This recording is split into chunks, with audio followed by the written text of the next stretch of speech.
ہمارے یہاں روایتوں میں ملتا ہے کہ ان کے والد کا نام عبداللہ ہوگا، ماں کا نام آمنہ ہوگا۔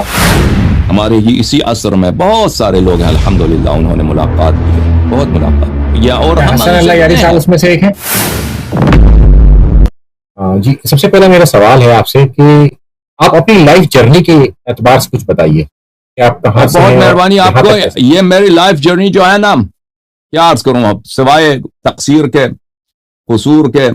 گناہ کے، خطا کے، خامیوں کے، اس کے علاوہ کچھ نہیں ہے۔ امید ہے کہ اللہ تعالی ہمیں معاف کر دیں، اور اللہ تعالی ہمیں انشاءاللہ اللہ تعالیٰ کی مغفرت ہمارے شامل حال ہوں۔ اور میں علم کا دعوے دار نہیں ہوں، علم تو بہت عظیم چیز ہے، ہم طالب علم ہیں، انشاءاللہ تبارک و تعالی خداوند متعال ہمیں قرآن و عطرت کے علوم سے نوازے۔ تو میرے پاس یہی ہے میرا سوانح حیات، لائف جرنی، کی وجہ سے میری پیدائش افغانستان کی، ہمارے پورے خاندان شیعہ ہیں، ماں باپ کی طرف سے، ماں کی طرف سے بھی، باپ کی طرف سے، دادا نانا دونوں طرف سے الحمدللہ سب شیعہ ہیں، اور الحمدللہ رب العالمین ہمارا پورا خاندان ہی مذہبی ہے، الحمدللہ شروع ہی سے مذہبی رہا ہے۔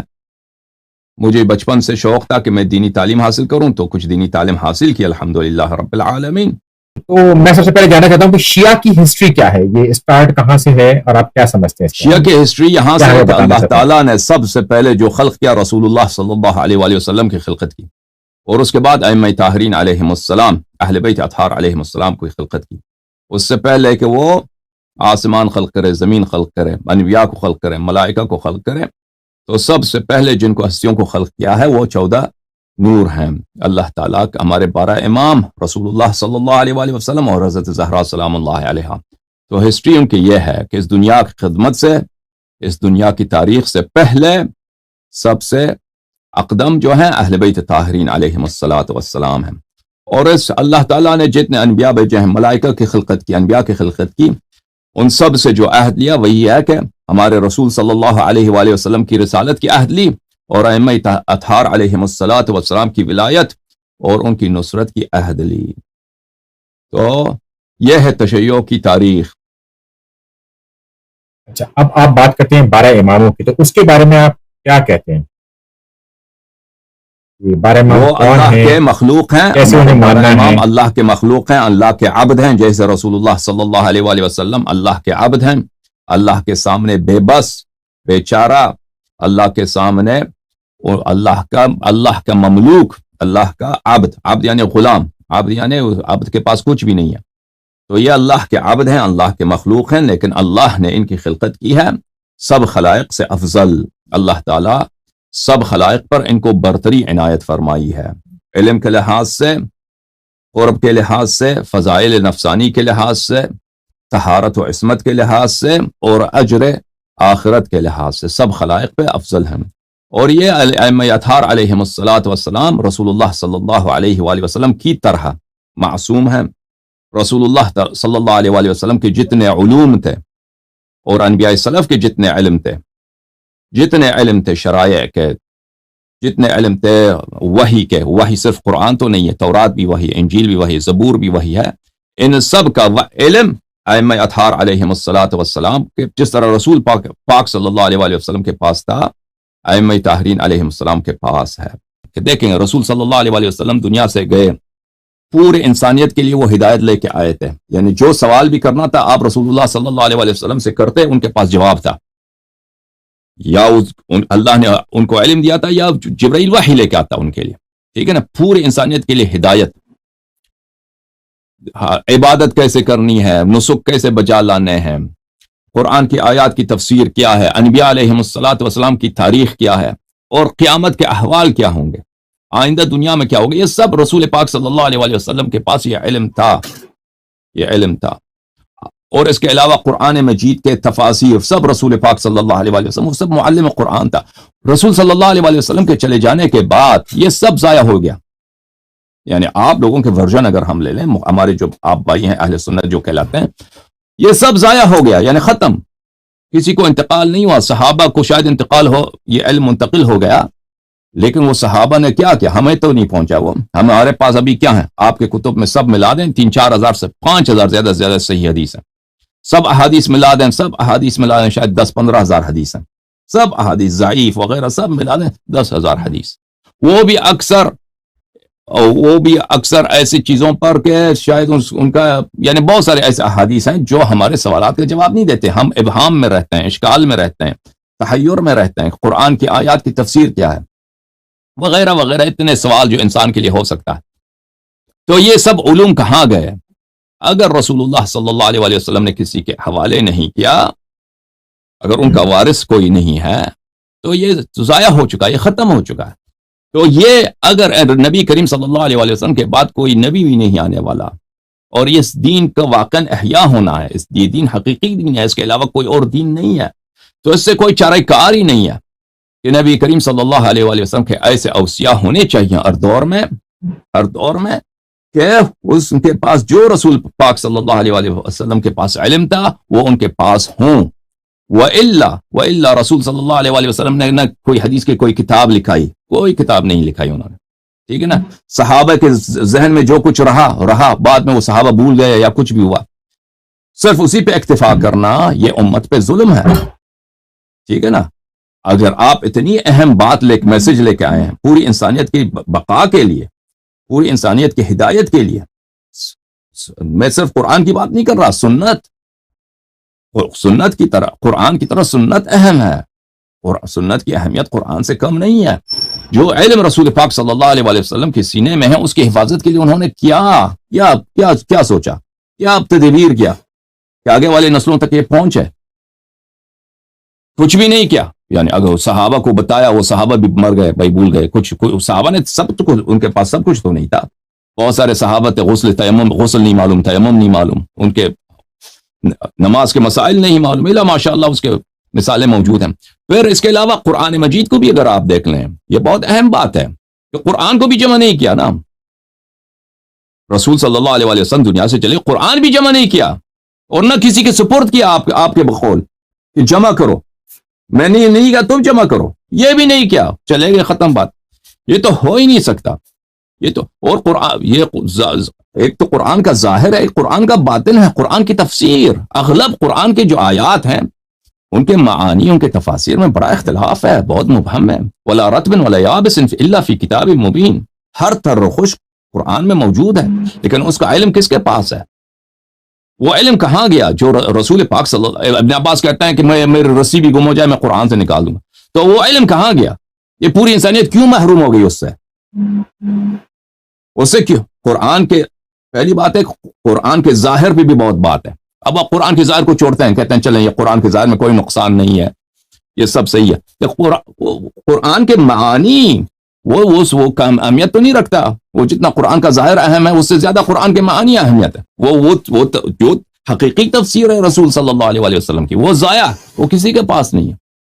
ٹھیک ہے نا۔ وہ کہاں گیا؟ کیا رسول پاک صلی اللہ علیہ وسلم نے اس کے ایسے وسیع نہیں تھے کہ قیامت تک، اب قیامت تک 10,000 سال، 50,000، 1,00,000 سال، پتہ نہیں کتنے سال ہوں گے، ان تک پہنچانے کے لیے پوری انسانیت میں اختلاف نہ ہو، سب ہدایت کے راستے پہ ہوں، کسی کو دینی مسائل میں شک نہ ہو، شبہ نہ ہو، سوالات کے جواب ہوں، اس کے لیے رسول پاک صلی اللہ علیہ وسلم نے کیا اہتمام کیا؟ ان بات کو اگر آپ سوچیں، اس کے سوا کوئی چارہ کار ہی نہیں ہے کہ رسول صلی اللہ علیہ وسلم کے ایسے اوصیاء ہوں گے، ہر دور میں ہوں گے، جن کے پاس یہ سارا علوم ہے، جن کے پاس یہ سارا علوم جو رسول پاک صلی اللہ علیہ وسلم کے پاس تھا ان کے پاس ہے۔ وَإِلَّا، اگر ایسا نہیں ہے تو یہ اتنا ظلم امت پر، انسانیت پر، کہ آپ اتنا آب حیات لے کے آئے اللہ کی جانب سے، رسول اللہ صلی اللہ علیہ وسلم نے انسانیت کے لیے آب حیات، جو مردوں کو زندہ کرے، یعنی انسان کافر ہے، مجاہل ہے، وہ مردہ ہی ہے، اسلام نور ہے، ہدایت ہے، ایمان ہدایت ہے، نور ہے، یہ انسان کو زندہ کر دیتا ہے، تو یہ آب حیات آپ لے کے آئے، اور اس کو آگے والے نسلوں تک پہنچانے کے لیے کوئی اہتمام نہیں کیا، یہ سب ضائع ہو گیا۔ تو اگر آپ یہ سوچیں تو یہ سلسلہ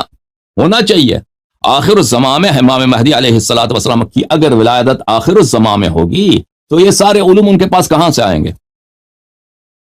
بخاری مسلم وغیرہ میں وہ تو سب ابھی موجود ہے، وہ تو ابھی ہے بخاری مسلم، اگر اسی احادیث سے انہوں نے لینا، یہ احادیث، یہ روایات یہ جو سنت ہمارے پاس موجود ہے یہ اختلافات حل کرنے کے لیے کافی نہیں ہے، اور سوالات جواب دینے کے لیے کافی نہیں ہے، قرآن کی تفسیر کے لیے جواب نہیں ہے، بہت سارے امور ہیں دین میں جو مجہول ہیں، ان کے جواب دینے کے لیے کافی نہیں ہے۔ تو یہ سلسلہ متصل ہونا چاہیے، متصل ہونا چاہیے کہ امام مہدی علیہ السلام نے اپنے والد سے لیا ہے، ان کے والد نے اپنے والد سے لیا ہے، اس طرح رسول پاک صلی اللہ علیہ وآلہ وسلم تھا۔ جی، تو کوئی ان سے ملا ہے امام مہدی سے؟ بہت اس طرح کی دلیل ملتی ہے آپ کو؟ بے حساب ملے، جس طرح کی بہت سارے لوگ ان سے ملے ہیں، بہت سارے کوئی شخص کسی سے ملتا ہے، اس کی کیا ہوتا ہے، اس کی روایت ہوتی ہے۔ کتاب کافی میں بہت سارے احادیث، صحیح احادیث ہیں کون سے ملاقات کی کہ لوگوں نے ملے ہیں۔ کتاب کمال الدین میں بہت سارے احادیث ہیں کون لوگ ان سے ملے ہیں، اس کے علاوہ مختلف دوروں میں جو لوگ ان سے ملے ہیں۔ الا ماشاء اللہ النجم الثاقب، محدث نوری رحمہ اللہ کی کتاب ہے، بہت اچھی کتاب ہے، اس میں بہت معتبر روایات امام زمانہ علیہ السلام سے جن لوگوں نے ملاقات کی ہیں ان کے مختلف حالات زندگی، بہت سارے لوگ ہیں، بہت سارے لوگ ہیں جی، اب بھی بہت سارے لوگوں سے ملتے ہیں، اب بھی بہت سارے لوگوں سے ملتے ہیں، ملاقات ہوتی ہے، لیکن جو شخص کی ملاقات ہوتی ہے وہ اس کو اجازت نہیں ہوتی کہ وہ کسی سے یہ اس بات کا اظہار کرے کہ میں ان سے ملا ہوں، یا اس کے اپنی کہانی سنائے۔ تو یہ کہانیاں کہاں سے سنائی جاتی ہیں؟ وہ بعض میں ان کے احوال سے پتہ چل جاتا ہے، یا بعض کو اجازت ہوتی ہے کہ وہ اپنے خاص افراد کو بتائیں، تو اس طرح وہ روایت ہوتی ہے۔ وَإِلَّا بہت سارے لوگ ملتے ہیں امام زمانہ عجل اللہ تعالی فرجہ الشریف سے، کوئی بھی شخص ان سے مل سکتا ہے، ملنا ان سے مشکل نہیں ہے، ملنا ان سے مشکل نہیں ہے کہ آپ اگر کوئی شخص مخلص ہو، دعا کرے، توسل کرے تو ملاقات کا دروازہ کھلا ہے۔ البتہ یہ ضروری نہیں ہے کہ جو بھی شخص ملاقات کی تمنا کرے اس کو مل جائے، لیکن اگر انسان مخلص ہو، اصرار کرے اور اپنے آپ میں پاکی لائے، یا یہ کہ بہت مضطر ہو، اضطرار ہو، بہت بےکس آدمی ہو، اضطرار کی حالت میں دعا قبول ہوتی ہے، تو اس حالت میں بہت سارے لوگ ہیں جنہوں نے ملاقات کی، ہمارے ہی اسی عصر میں بہت سارے لوگ ہیں الحمدللہ انہوں نے ملاقات کی ہے، بہت ملاقات، یا اور ہم حسن اللہ یاری صاحب اس میں سے ایک ہیں؟ میں اگر میں کہہ دوں تو مجھے جھٹلانا پڑے گا نا، اگر میں ان سے ملا ہوں تو مجھے خود تکذیب کرنا ہوگا، دوسروں کو بھی تکذیب کرنا ہوگا، کیا کرنا پڑے گا؟ ہم اب ایسے لوگوں سے ملے ہیں جنہوں نے امام زمانہ عجل اللہ تعالی فرجہ الشریف سے انہوں نے ملاقات کی ہے۔ جی ہاں، اچھا، آپ ایسے لوگوں سے ملے ہیں؟ جی ہاں، بہت دفعہ ملے۔ تو ان کے، جیسے کہ ہمارے یہاں روایتوں میں ملتا ہے کہ ان کی والد کا نام عبداللہ ہوگا، ماں کا نام آمنہ ہوگا، دیکھیں وہ مہدی عباسی تھا، مہدی عباسی نے، اس کا نام محمد تھا، اس کے والد کا نام عبداللہ تھا۔ تو بنی عباس کے زمانے میں وہ ایک خلیفہ تھا، اس کو مہدی بنانے کے لیے وہ روایت کری گئی، اس کا لقب بھی تھا مہدی، بنی عباس کا بہت کوشش بھی رہا کہ ان کو ہی مہدی بنایا جائے۔ تو اس وقت وہ تدوین حدیث سے پہلے کا زمانہ ہے، یعنی بخاری وغیرہ اس وقت نہیں لکھا گیا تھا، بخاری کے مشائخ یعنی 1-2 نسل پہلے کی بات، سن 160-170 کی بات۔ تو اس زمانے میں ایسی بہت ساری روایات کری، اور آپ کی کتب میں وہ روایات موجود ہیں، اور وہ بھی اخبار احاد ہیں۔ تو وہ بنی عباس کی جو خلافت ہوئی تھی ابتدا میں وہ امامت کے مدعی نہیں تھے۔ بنی عباس شروع میں یہ کہہ رہے تھے، انہوں نے خود بیعت کیا تھا بنی عباس نے نفس زکیہ سے، محمد ابن عبداللہ ابن الحسن المثنى سے، ابن الحسن ابن علی ابن ابی طالب علیہ السلام سے، جن کو نفس زکیہ کہتے ہیں۔ تو اس شخص سے انہوں نے بیعت کیا تھا نفس زکیہ سے۔ تو بعد میں لیکن بنی عباس کو جب قبضہ ہو گیا تو انہوں نے کہہ دیا کہ ہم آپ کو خلافت نہیں دیتے، پھر اس کو قتل کیا نفس زکیہ کو۔ وہ ہمارے پاس نفس زکیہ نہیں، آپ کے کتب میں اس کو نفس زکیہ کہا جاتا ہے، تو اس کو قتل کیا گیا۔ تو اس زمانے سے ایسے احادیث گڑھی گئیں، ایک تو کہ محمد کو جو امام حسن مجتبی علیہ السلام کی نسل سے ایک نوجوان تھا بہت خوبصورت، اس کو مہدی بنانے کے لیے، محمد ابن عبداللہ بنانے کے لیے، اور اس کے بعد مہدی عباسی جو ہارون کا ظاہراً پوتا تھا، نہیں ہارون کا باپ تھا، اس طرح اس کو ابھی مجھے دیکھنا پڑے گا اس کے بنی عباس کے خلفاء کی ترتیب، اس کے والد کا نام عبداللہ ہے، اور وہ خود محمد کہلاتا ہے۔ تو ان دونوں کے لیے، ان کو مہدی بنانے کے لیے ایسی روایت بنے۔